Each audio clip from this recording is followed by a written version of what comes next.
বন্ধুরা আসসালামু আলাইকুম, আশা করি ভালো আছেন। টেকনোলজি ভিলেজের পক্ষ থেকে আপনাদের সঙ্গে রয়েছি আমি নাজমুস সৌদ। আমি জাভাস্ক্রিপ্ট সম্পর্কে আলোচনা করছি। এই ভিডিওতে আমি জাভাস্ক্রিপ্টের হোস্টিং এবং স্ট্রিক্ট মোড এই দুটি অপশন সম্পর্কে আলোচনা করছি। জাভাস্ক্রিপ্টের আমার আরও বেশ কিছু ভিডিও রয়েছে, আপনারা যদি সেই ভিডিওগুলো না দেখে থাকেন তাহলে আমার চ্যানেলের প্লে লিস্টে গিয়ে দেখে আসতে পারেন। এছাড়াও প্লে লিস্টের লিঙ্ক আমি ডিসক্রিপশন বক্সে এবং আই বাটনে দিয়ে রাখবো, সেখান থেকেও আপনি প্লে লিস্টে গিয়ে সেই ভিডিওগুলো দেখে আসতে পারেন। আপনি যদি আমার এই চ্যানেলে নতুন হন তাহলে চ্যানেলটি সাবস্ক্রাইব করুন এবং আপডেট ভিডিওগুলো পেতে বেল আইকন প্রেস করুন। এখন আমি হোস্টিং এবং স্ট্রিক্ট মোড সম্পর্কে আলোচনা করছি।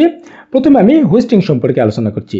হোস্টিং হচ্ছে জাভাস্ক্রিপ্টের একটি ডিফল্ট বিহেভিয়ার, অর্থাৎ জাভাস্ক্রিপ্টের যখন কোনো আমরা ভেরিয়েবল নিয়ে কাজ করব তখন জাভাস্ক্রিপ্টে ভেরিয়েবল ঘোষণা করতে হয় এবং তারপরে সেই ভেরিয়েবলের মধ্যে তথ্য অ্যাসাইন করে সেই ভেরিয়েবলগুলো ব্যবহার করতে হয়।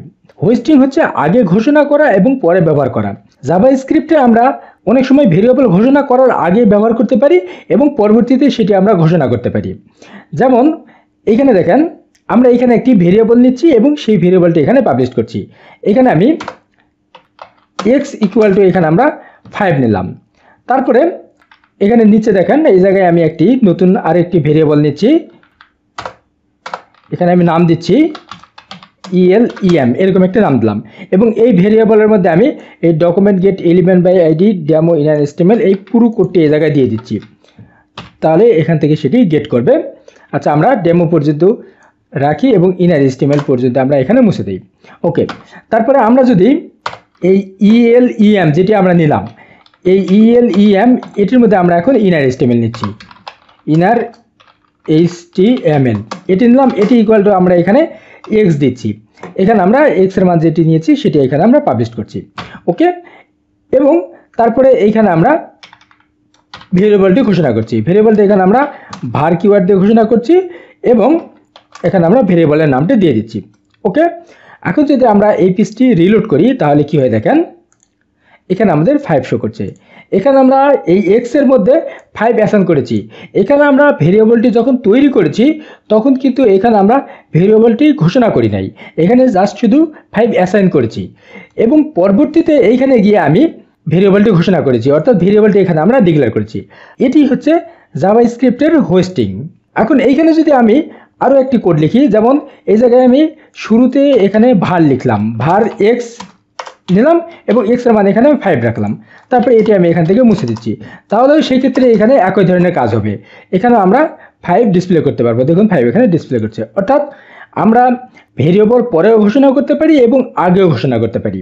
কিন্তু এইখানে একটি বিষয় রয়েছে, সেটি হচ্ছে যখন আমরা ভেরিয়েবল ঘোষণা করি তখন 3টি কিওয়ার্ড দিয়ে ভেরিয়েবল ঘোষণা করি, সেটি হচ্ছে var, let এবং কনস্ট্যান্ট।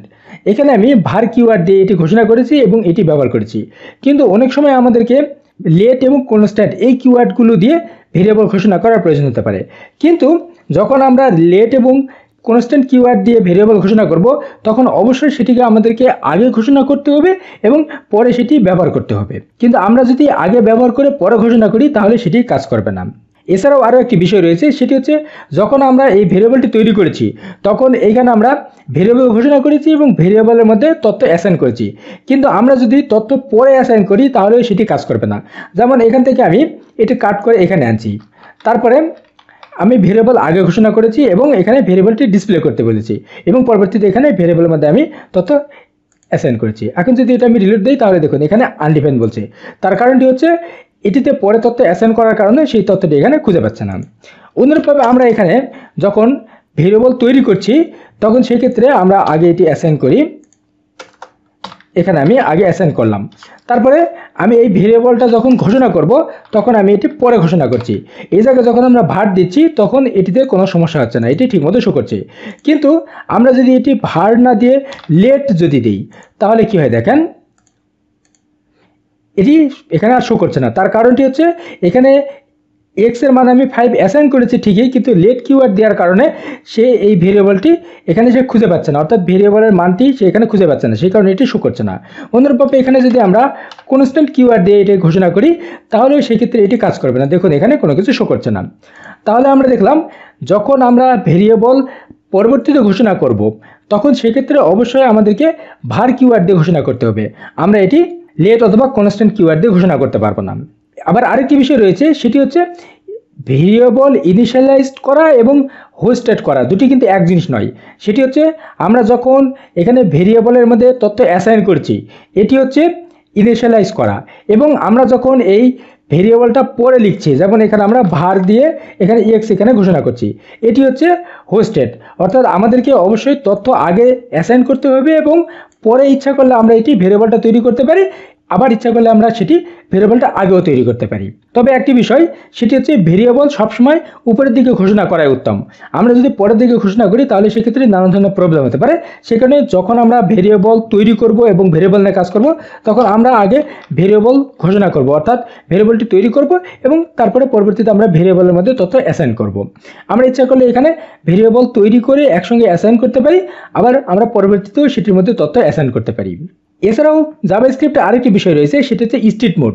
স্ট্রিট মোডে অবশ্যই ভেরিয়েবল আগে ঘোষণা করে তারপরে পরবর্তীতে সেটি ব্যবহার করতে হয়। আমরা যদি স্ট্রিট মোডে ভেরিয়েবল আগে ঘোষণা না করি তাহলে সেক্ষেত্রে ভেরিয়েবল ঠিকমতো কাজ করবে না। যেমন এখানে আমি একটি ভেরিয়েবল তৈরি করছি, আমি এগুলো মুছে দিচ্ছি। এই জায়গায় আমি স্ট্রিট মোড লিখছি, ইউজ স্ট্রিক্ট এটি লিখলাম, অর্থাৎ আমি স্ট্রিট এখানে ইউজ করছি। তারপরে এখানে আমি একটি এক্স ভেরিয়েবলের নাম দিচ্ছি এবং এখানে আমি 3.14 এটি আমি এই জায়গায় অ্যাসাইন করলাম। এখন আমি যদি এখানে যেটি অ্যাসাইন করেছি এটি যদি আমি পাবলিশ করতে চাই, এখানে আমি এক্স এখানে দিলাম। তারপরে আমি যদি এটি রিলোড করি তাহলে দেখুন এখানে কোনো কিছু শো করছে না। তার কারণটি হচ্ছে এখানে আমি স্ট্রিট মোড ব্যবহার করেছি। তারপরে আমি এই ভেরিয়েবলটি এই জায়গায় ঘোষণা করছি, তাহলে এখানে আমি var x এটি দিলাম। এখন যদি এটা আমি রিলোড করি তাহলে কি হয় দেখেন, ভেরিয়েবলের যে তথ্যটি রয়েছে সেটি এখানে শো করছে না। তার কারণটি হচ্ছে এই জায়গায় আমরা স্ট্রিট মোড ব্যবহার করেছি। আমি যদি স্ট্রিট মোড এটি যদি কমেন্টের মধ্যে রাখি, অর্থাৎ স্ট্রিটটা কমেন্টের মধ্যে রাখলাম, তাহলে দেখুন এটি আবার ঠিকমতো শো করছে। তাহলে আমরা যদি এই ভেরিয়েবল আগে ব্যবহার করে এবং পরে ঘোষণা করা এটিকে যদি আমরা কন্ট্রোল করতে চাই তাহলে সেক্ষেত্রে আমরা স্ট্রিট ইউজ করতে পারি। আমরা যদি এটি আবার এররটা দেখতে চাই তাহলে সেক্ষেত্রে এই জায়গায় আমরা ব্রাউজারে ইন্সপেক্টে যেতে পারি। ব্রাউজার ইন্সপেক্টে যদি আমরা যাই তাহলে দেখুন এই জায়গায় একটি এরর মেসেজ শো করছে। আমরা এই এররে গেলাম, এখানে এররে গিয়ে দেখি এই জায়গায় কি এরর শো করছে। ওকে, এরর দেখুন এই জায়গায় লেখা রয়েছে uncut reference element is not defined, অর্থাৎ এখানে সে এলিমেন্টে এটি ডিফাইন করা হয় না, সেই কারণে এটি ঠিকমতো শো করছে না। আমাদের এই পেজের মধ্যে 9 নম্বর লাইনের সমস্যা রয়েছে, সেটি এখানে এরর মেসেজ শো করছে। তাহলে আমরা দেখলাম যদি আমরা স্ট্রিট মোড ব্যবহার করি তাহলে সেই ক্ষেত্রে ভেরিয়েবল পরবর্তীতে ঘোষণা করা আমরা বিরত রাখতে পারি, অর্থাৎ এখানে আমাদেরকে ভেরিয়েবল অবশ্যই আগে ঘোষণা করতে হবে এবং তারপরে এটি ব্যবহার করতে হবে। তারপর আমরা যে কোনো একটি যদি অবজেক্ট নেই তাহলে সেই ক্ষেত্রে একই ধরনের কাজ হবে। যেমন এখানে আমরা এক্স একটি অবজেক্ট নিচ্ছি এবং এই অবজেক্টের মধ্যে আমি এখানে দুটি তথ্য রাখছি। যেমন এখানে আমি P1 নিলাম, এখানে 10 রাখলাম, এবং P2 নিলাম এবং এখানে আমি 20 রাখলাম। ওকে, এখন এখানে আমরা এই যে এক্স এর যে মানটি সেই মানটি যদি এখানে আমরা শো করাতে চাই তাহলে সেই ক্ষেত্রে অর্থাৎ আমরা এখানে এই পুরো অবজেক্টটি এই জায়গায় আমরা শো করাতে যাচ্ছি, তাহলে সেই ক্ষেত্রে এটি যদি আমরা রিলোড দিই তাহলে ওই একই ধরনের মেসেজ আসবে। দেখুন এখানে একই ধরনের মেসেজ আসছে এবং এই জায়গায় কোনো কিছু শো করছে না। তাহলে আমরা অবজেক্টের ক্ষেত্রেও এখানে স্ট্রিট যে মোডটি রয়েছে সেটি আমরা ব্যবহার করতে পারি। তারপরে আমরা যদি ভেরিয়েবল ডিলিট করে দিই তাহলে সেক্ষেত্রে এখানে কাজ হবে না। যেমন এখানে আমি একটি ভেরিয়েবল নিচ্ছি, এক্স একটি ভেরিয়েবল নিলাম এবং এর মধ্যে আমি একটি তথ্য রাখছি, এখানে ইনফো এরকম একটা তথ্য রাখলাম। তারপরে এই জায়গায় যদি আমি এটি ডিসপ্লে করাতে চাই তাহলে এটি ডিসপ্লে হবে ঠিক মতো। ওকে, ইনফো ডিসপ্লে হয়েছে এবং এখানে কোনো এরর মেসেজ শো করছে না। তারপরে আমরা যদি এখানে স্ট্রিট মোড ব্যবহার করি, এই জায়গায় ইউজ স্ট্রিট এটি লিখছি, ইউজ স্ট্রিট এটি লিখলাম। তারপরে যদি আমি রিলোড করি তাহলে এখানে কোনো কিছু শো করছে না এবং এখানে এরর মেসেজটি চলে আসছে। তারপরে আমরা যদি এখানে এক্সটি যদি ডিলিট করে দিই, যেমন এখানে আমি ডিলিট এক্স এটি আমি লিখলাম। তারপরে যদি আমি এটি রিলোড করি তাহলে দেখুন এখানে এরর মেসেজ শো করছে এবং এই জায়গায় কোনো কিছু শো করছে না। তার কারণটি হচ্ছে এই জায়গায় আমরা স্ট্রিট মোড নিয়েছি এবং এটি আমি ডিলিট করতে বলেছি, সেই কারণে এটি এরর মেসেজ শো করছে। কিন্তু আমরা যদি এটি কমেন্টের মধ্যে রাখি তারপরে এটা আমি রিলোড করলাম তাহলে দেখুন এখানে এরর মেসেজটি শো করছে না, কিন্তু এখানে ইনফো এটি ঠিকমতো শো করছে।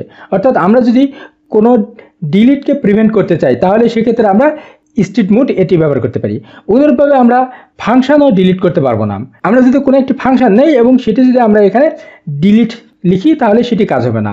যেমন এখানে আমি একটি ফাংশন নিচ্ছি, এই জায়গায় আমি ফাংশন এক্স নিলাম এবং এর মধ্যে আমি দুটি তথ্য রাখছি, অর্থাৎ এখানে দুটি আর্গুমেন্ট দিচ্ছি P1 P2 এটা দিলাম, একটি ফাংশন তৈরি করলাম। তারপরে এটা আমি ডিলিট করছি, তার আগে আমি এটি স্টেট মোডটি অ্যাক্টিভ করলাম। তারপরে আমরা যদি এটি রিলোড করি তাহলে সেই ক্ষেত্রে এখানে এরর মেসেজ শো করবে। তার কারণটি হচ্ছে এখানে আমরা স্টেট মোড দেওয়ার কারণে সেই ফাংশনটি এখানে ডিলিট করতে পারছে না। এছাড়াও আমরা ফাংশনের ডুপ্লিকেট প্যারামিটার ব্যবহার করা যদি দূর করতে চাই, অর্থাৎ ডুপ্লিকেট প্যারামিটার ব্যবহার করব না এমন যদি আমরা করতে চাই, তাহলে সেক্ষেত্রে আমরা এই স্টেট মোডটি ব্যবহার করতে পারি। যেমন আমি এখানে এই ফাংশনের মধ্যে এখানে P1 এবং P1 এই দুটি একই রাখলাম। তারপরে আমি যদি এটি রিলোড করি, আমাদের আপাতত এগুলো লাগবে না, আচ্ছা যাক, সমস্যা নেই, এটা থাক।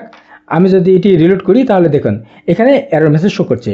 কিন্তু আমরা যদি এই স্টেট মোড এটি যদি এখান থেকে উঠাই দেই তাহলে সেক্ষেত্রে এখানে আর এরর মেসেজ শো করবে না। দেখুন এখানে সরাসরি ফাংশনটা শো করছে। তাহলে আমরা ফাংশনের মধ্যে থেকে যদি ডুপ্লিকেট প্যারামিটার পরিহার করতে চাই তাহলে সেক্ষেত্রে আমরা স্টেটমেন্ট ব্যবহার করতে পারি। যখন আমরা স্টেটমেন্টটি ব্যবহার করব তখন সেই ক্ষেত্রে এরর মেসেজ শো করবে এবং সেটি ঠিকমতো কাজ করবে না। তাহলে আমরা দেখলাম কিভাবে স্টেটমেন্ট ব্যবহার করে আমরা জাভাস্ক্রিপ্টে কাজ করতে পারি। এই ভিডিওতে আমি জাভাস্ক্রিপ্টের হোস্টিং এবং স্টেটমেন্ট সম্পর্কে আলোচনা করলাম। আশা করি ভিডিওটি আপনার বাস্তব জীবনে কাজে লাগবে। ভিডিওটি কেমন লাগলো সেটি কমেন্ট করে জানান। ভালো লাগলে লাইক করুন এবং শেয়ার করে অন্যদেরকে দেখতে সহায়তা করুন। পরবর্তী ভিডিওতে আমি জাভাস্ক্রিপ্টের স্কোপ সম্পর্কে আলোচনা করব। পরবর্তী ভিডিও দেখার আমন্ত্রণ জানিয়ে শেষ করছি। ধন্যবাদ।